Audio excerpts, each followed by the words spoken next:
Novocastrians also took time to pause and reflect on those who made the ultimate sacrifice this Remembrance Day.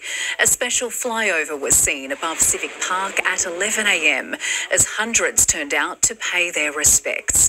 Wreaths were also laid during the ceremony, one of many held right across the Hunter region. Singleton will be home to a new refuge for those escaping domestic violence, with the state government committing $5.5 million in funding.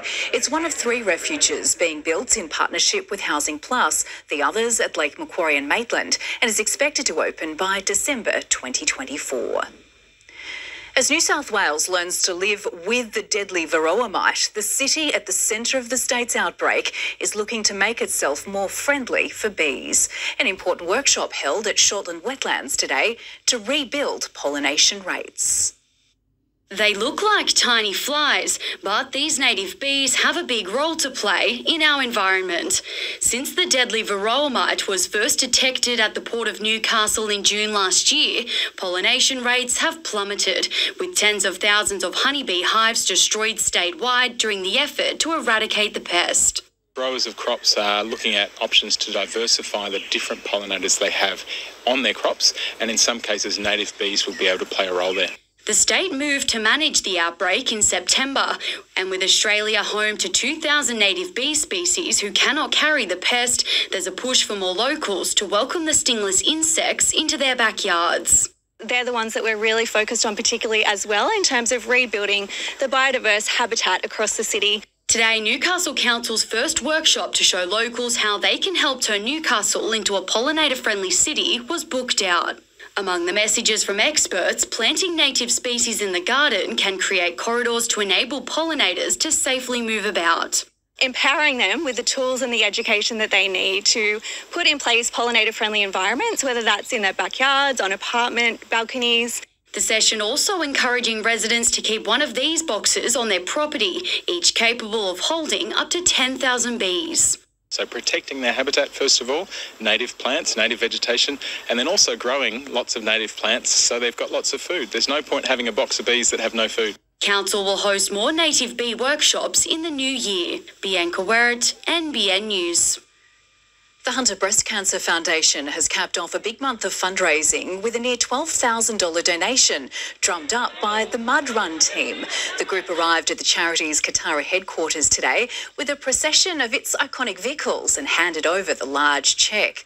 Throughout October, multiple community events helped to raise a total of $100,000. The money will stay in the Hunter to help local families with diagnosis and treatment support.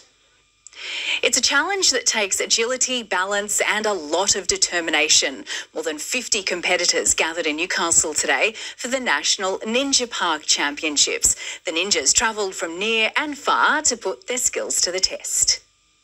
Climbing, swinging and reaching for the top of the wall. These budding ninjas qualified for the National Championships in their home state. I'm from Victoria, the Basin. I'm from Queensland. Competing in the 7 to 10-year-old final, Swansea's sisters Chloe and Ruby say their strength comes from training together. She helps me reach things.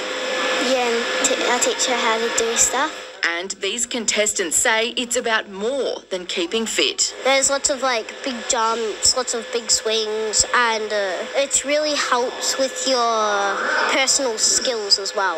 I like that it's competitive and you get to make new friends. The sport has seen a 30% increase in participation in the last 12 months. Today they're competing for a multitude of different prizes like merchandise packs and gift vouchers and things, but the main honour for them today is to get the National Ninja Park Championship.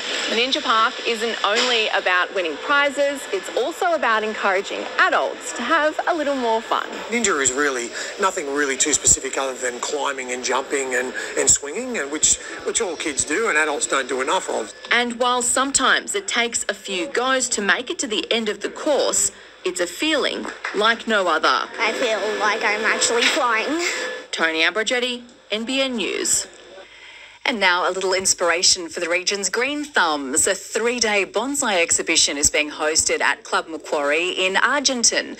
More than 80 of the miniature trees are on display. Some are for sale and 5,000 people are expected through the doors. To create a bonsai tree, you need lots of love and patience. You need to know a little bit about how to grow a tree, but that can all be gained at our meetings that we hold every month. Tomorrow is the final day with bonsai on display from 9 a.m. until 4 p.m. Looking at the weather now for the Hunter, mostly sunny today with a few scattered showers in the valley this afternoon and tonight. 25 the top at Nobby's, hitting 35 at Singleton today, 34 today at Maitland.